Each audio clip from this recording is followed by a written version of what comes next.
Hello guys, അസ്സലാമു അലൈക്കും. അങ്ങനെ പതിവ് പോലെ രാവിലെ എണീറ്റ് സ്കൂളിൽ പോകാനുള്ള തത്രപ്പാടിലാണ്. അങ്ങനെ ടിഫിനൊക്കെ എടുത്ത് നമ്മൾ മൂന്നാളും സ്കൂളിലേക്ക് പോയി. സ്കൂളിൽ മൊബൈൽ അലൗഡ് അല്ല, പക്ഷേ സ്കൂൾ ടൈമിന് മുന്നേ ഉള്ള ചില ദൃശ്യങ്ങൾ ഞാൻ പകർത്തിയിട്ടുണ്ട്. It's your birthday today miss വാ. Thank you. Many more happy returns of the day. Thank you പറയൂലേ? മുഖത്ത് വയ്ക്കേ താങ്ക് യു പറഞ്ഞേ.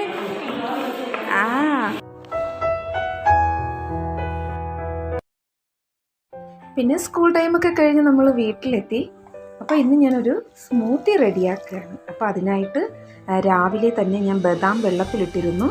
അതിനുശേഷം വീട്ടിൽ വന്നതിന് ശേഷമാണ് പിന്നെ ഓട്സ് വേവിച്ചത്. കുറച്ച് ഓട്സ് എടുത്ത് ആവശ്യത്തിന് എടുത്തിട്ട് അതിനെ വേവിച്ചു. തണുത്തതിന് ശേഷം അതിനെ ജാറിലേക്ക് ഇടുകയാണ് നമുക്ക് സ്മൂത്തി തയ്യാറാക്കാനായിട്ട്. അപ്പോൾ അതിലേക്ക് ഇട്ടതിന് ശേഷം അതിലേക്ക് നമ്മുടെ അവക്കാഡോ, നല്ല പഴുത്ത അവക്കാഡോ ആണ്, അതുകൊണ്ട് തന്നെ കളർ ചെറിയ വ്യത്യാസമുണ്ട് അതിനകത്ത്. അപ്പോൾ ആ പൾപ്പ് എടുത്തു. ശേഷം ഷമാമ് അതിൽ നിന്നൊരു പീസ് കട്ട് ചെയ്ത് അതും ഇട്ടു. എന്നിട്ട് പാലും ആവശ്യത്തിന് ഒഴിച്ച് നന്നായിട്ട് അടിച്ചെടുത്തു. അപ്പോൾ നല്ല ടേസ്റ്റി ആയിട്ടുള്ള ഒരു സ്മൂത്തി ഇവിടെ റെഡിയായി. മക്കൾക്കൊക്കെ മധുരം ഇടണം, മോൾക്ക് കുഴപ്പമില്ല, മോന് മധുരം ഇടണം. അപ്പോൾ അവർക്ക് മധുരം ഇട്ട് സെപ്പറേറ്റും കൊടുത്തു. ഞാൻ മധുരം ഇല്ലാതെയും കുടിച്ചു. അപ്പോൾ ഈ സ്മൂത്തിയൊക്കെ എല്ലാവർക്കും ഇഷ്ടമായെങ്കിൽ എൻ്റെ ഈ ചെറിയ വ്ളോഗ് ഇഷ്ടപ്പെട്ടിട്ടുണ്ടെങ്കിൽ എല്ലാവരും എന്നെ ഒന്ന് സപ്പോർട്ട് ചെയ്യണം.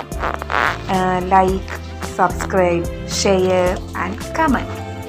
അപ്പോൾ മറ്റൊരു വീഡിയോയുമായി നമുക്ക് വീണ്ടും കാണാം ഇൻഷാ അല്ലാഹ്.